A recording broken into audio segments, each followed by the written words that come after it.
Hey, you're back with the Untitled SEO podcast. I am your host, Andrew Laws. And for season 3 of this podcast, we're doing LAN. This is live action networking. There's a lot of really interesting people I bump into in the world of SEO and digital marketing as I go about my working day. And if I meet somebody interesting and I think they might have something more to reveal or they have a different angle on something, I get them on the show and get to know them a little bit better. So we have a guest today, honoured guest. Would you like to introduce yourself? I'm Paulo. I'm 16. I'm running my own AI development studio, helping B2B businesses in the UK leverage AI to grow more effectively. So, your full name is your full name Paolino Trivellato? No, it's just Paulo Tribulato. Okay, sorry.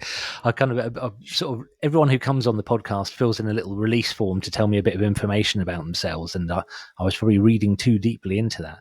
So I don't want to kind of hang too much on your age, but it is quite a headline.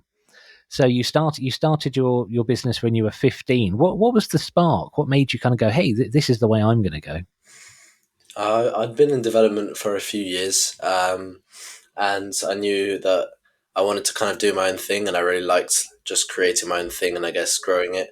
I had some entrepreneurial adventures in the past, so I kind of just decided, I saw this opportunity and I thought I may as well take advantage of it because it might not happen ever again. So Yeah, the whole kind of coming of AI, it's been around for quite a long time. I mean, I had a guest on the podcast a while ago who'd been working in it for 25 years, and a friend of mine who I sometimes collaborate with did a degree in AI in 1991, but it just hasn't reached the public consciousness, or more importantly, the business world's consciousness. What do you think's changed in the last few years? I think we're still like really early, but people are starting to open up to a bit. I think it's becoming a lot more accessible, obviously with ChatGPT and a bunch of softwares which pop up every minute. We've got a new AI software, and I think they're making it really easy. And with these no code tools, anyone can just start developing and build something really great. It seems like a natural progression to me because the whole kind of no code thing, it's come in several stages. You know, if you go back to the 60s or 50s, people were writing in, I think, COBOL or C++, or basically machine language. And then Visual Basic came along at some point in the 80s and 90s, and people said, well, actually, you don't have to know this really deep, almost impregnable program. You just need to know Visual Basic. And then JavaScript started being used, and then Ruby. And I think I see AI, I'm going to broadly use the term AI to mean ChatGPT, Bard, all the publicly accessible tools. That just sort of seems to be the next step. Yeah. I mean, I'm really excited to see where this goes. I mean, I've started it, I guess, because it also fit in with my passion just for building things, and AI is definitely gonna revolutionize, and it already is revolutionizing the world that we know. It is. So outside of essay, you say your passion for building things. A lot of people I meet on this podcast come from a creative place. Do you have creative pursuits outside of business and AI? Um, Not really. I mean, I've had just small businesses I've done when I was really young, and just I liked, I guess, just having my own thing where I was in control. Mm-hmm. And yeah, I guess creativity. I'd always have game ideas. I was really into game design, and I would always be like planning these massive games, and obviously they never got built. But yeah, I was really excited about that. I think that having the idea is such a valuable thing. Building it is where, in my experience, it is a good time to sort of bring in other people, because I can have the ideas. Doesn't mean I've actually got them fleshed out. And I perhaps made what might be considered a mistake of just sticking by myself entirely to myself for about 20 years. And kind of I've had to learn the hard way that kind of actually making it happen, actually making it a real thing, is where the real magic is. But that can't happen without the spark, without the creative bit right at the start. So have you got other people involved in your team, or are you still a I'm trying to think. I'm going to say a lone wolf. That sounds terrible, but do you know what I mean? One man band. No, that sounds even worse. I don't like that term. As somebody who was a sole trader for a long time, I think one man band's got nothing to do with it. That's what big businesses say to make smaller businesses sound rubbish. Um, we've got a few. I've got a few SDRs, and I've got a few developers which can help with really complex projects if either I'm not able to develop it or I don't have the time for whatever reason. What's your an SDR? Did you say? I have like a couple cold callers, basically sales Oh, development. right. Yeah. So that's not a phrase I've heard before. So, um, are you happy to talk about kind of your current plan and kind of where you are with it at the moment? Yeah, I mean, right now we're just kind of. I've been building these automation systems. I've kind of been working on the product, and different how it would look like for different businesses. And now we've started to kind of take it to a few marketing agencies in the UK, and we're basically in the process of implementing it and seeing how that goes. So when you make approach on these, I say I didn't want to hang too much of this on your age, but I want to celebrate what you've done at your age. At, at what point do agencies or other people find out your age? Or I mean, I don't see it as necessarily a big deal, but when it comes to like contracts and things, obviously you are under 18. Yeah, usually I'd have to use my parents' name, but yeah, obviously I clarify that on the call, and usually they see the camera, and so in one way or another they kind of ask me, or I'll just tell them because I see like, oh, they're a bit, it seem like they're a bit unsure, or they don't have full trust, so I just try to be completely transparent and give them the full overview of like what's actually going on. Well, first of all, big up your parents. That's awesome. That's really supportive. That's really good to hear. I think the age thing should have nothing to do with it, in my opinion. A good idea is a good idea, and I bump into the occasional person who's my age, which is middle aged, deep middle aged, and technology. The thing about AI and technology as a whole is things like age become massively less important. Location becomes less important. Age becomes less important. Educational background becomes less important. I mean, I left school with no GCSEs. I did get some eventually, but these things. Oh, anyone who's listening, including my daughter, who won't be listening, no way.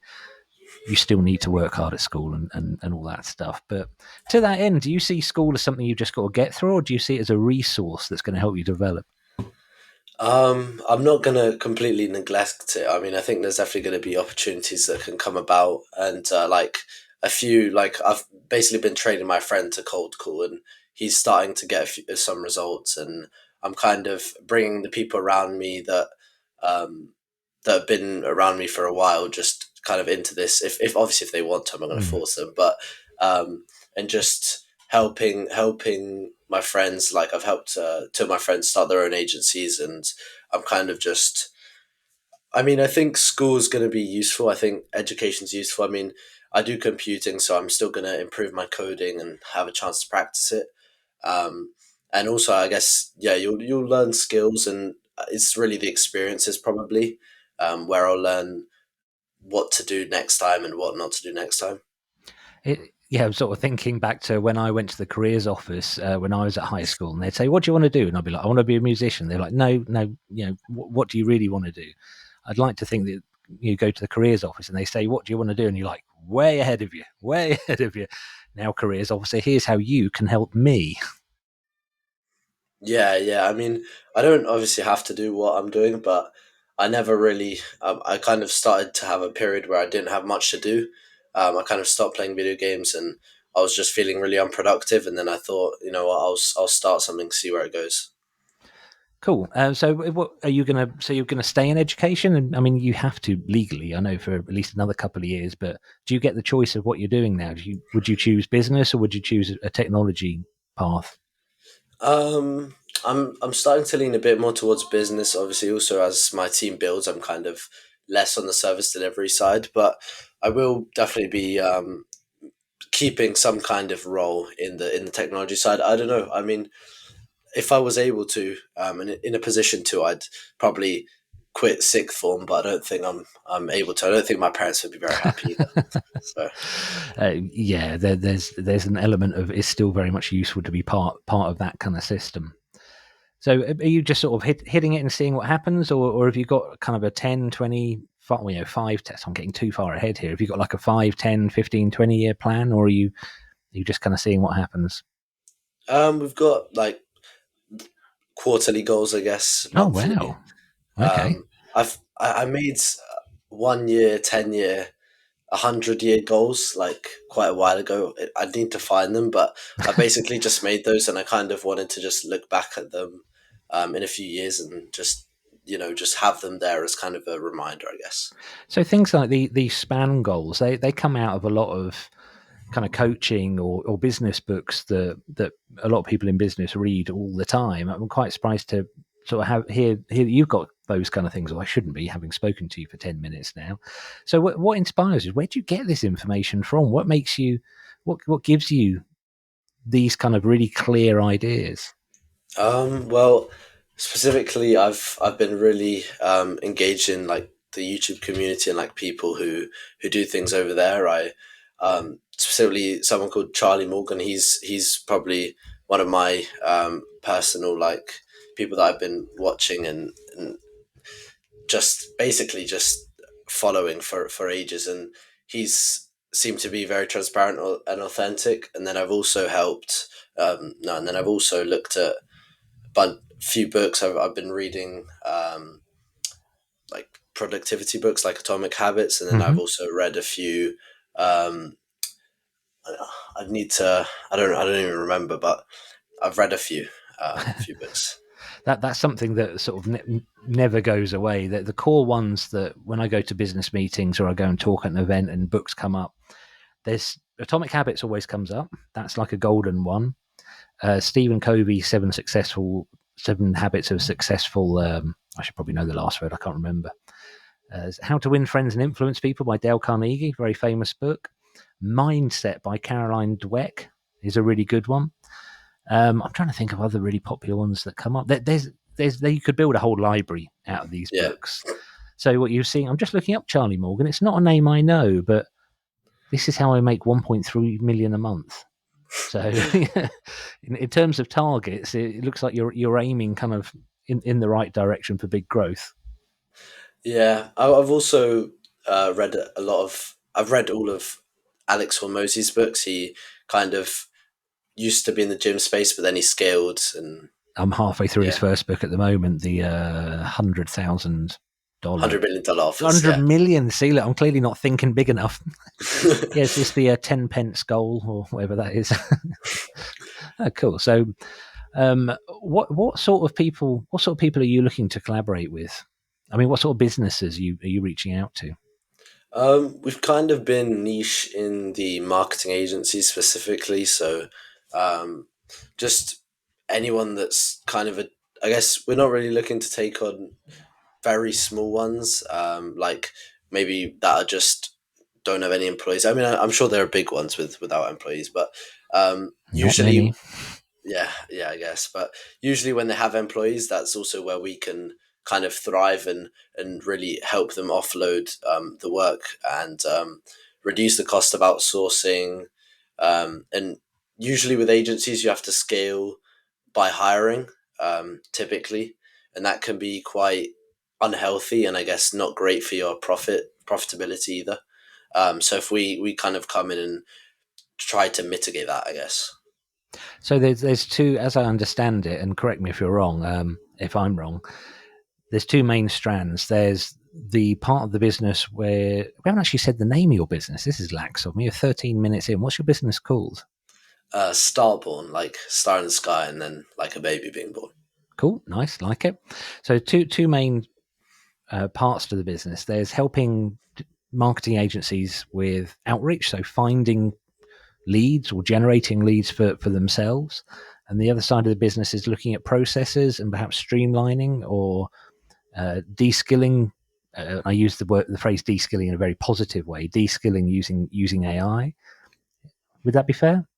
Yeah, I mean, mainly we're on the side where we basically build automations and these AI systems, but we've kind of talked to a lot of marketing agencies, and we realized that a lot of them still have trouble with appointment setting, even though every day I see so many posts by people saying, we'll guarantee this many appointments. But yeah, no. So we've kind of taken the cold calling that we've been doing that's been working for us, and we kind of just use those systems, and then we're testing out with a couple agencies at the moment. It's going pretty well, especially because it's more of a, I guess, higher level premium kind of outreach, because the businesses that we have to target for these agencies are like minimum like 1.5 million in revenue. That was one of the requirements. A lot of the time it's very hard to get to the decision maker of a business like Mm. that. But yeah, that's kind of what we've been doing. But yeah, the AI side is kind of our focus. So you're kind of quite unconventional in a lot of really ways that are really interesting to me. And one of the aspects of the world, in my experience, that slows businesses down is being too traditional. Kind of going, well, this is the way we have to be. It's always that's why disruptors are so interesting in business. So I was sort of like looking into your business and sort of, we've spoken before pre-podcast, and the first point of call I usually make is to look people up on LinkedIn. You don't appear to be on LinkedIn. I am, You but are? Okay, well, that's just me being a duffer then and not being able to find you. I was about to go, wow, he's doing all this and he's not on LinkedIn. Maybe LinkedIn's dead. Maybe it's over. No, I'm just rubbish at finding stuff then.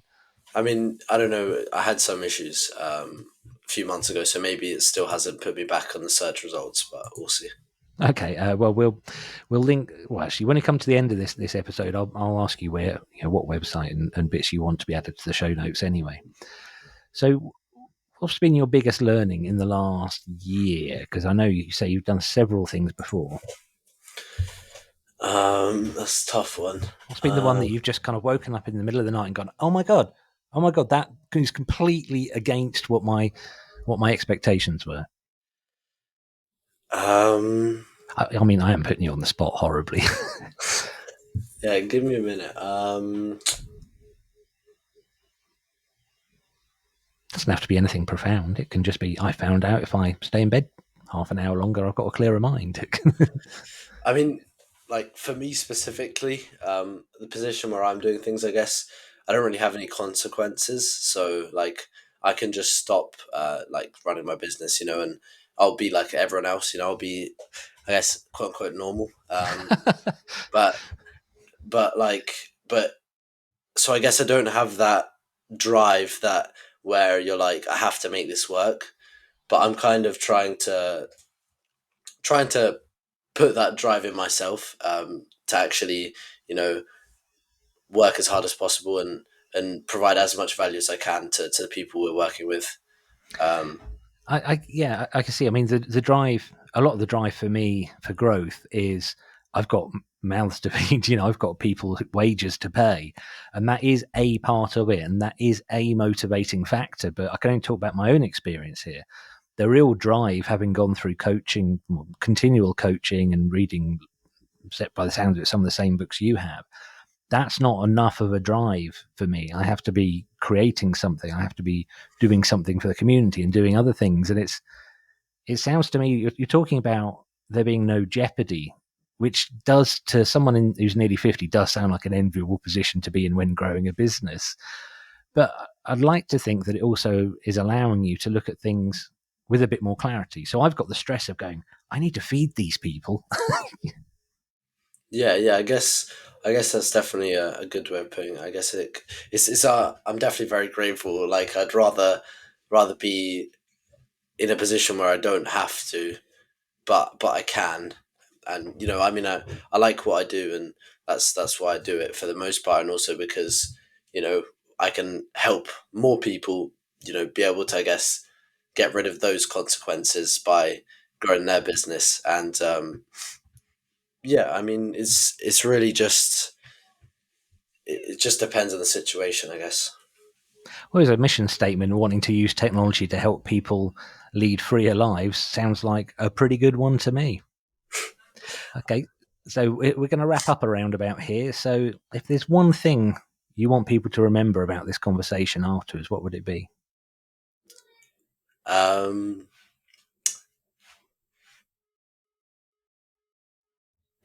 you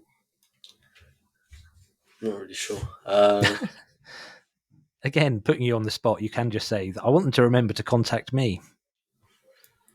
I mean, um, that I guess that we should constantly be looking to adapt, and the world keeps changing and the markets keep changing, and we can't really make the market adapt to us. So we should kind of adapt ourselves and shape our business and our vehicles, I guess, to what the people want and what provides the most value. Um, Nailed it. I really like that. Somebody I worked with for many years once misquoted somebody saying, "Waiting for a market to adapt to your offering is like buying a cat and waiting for it to bark," which I quite like.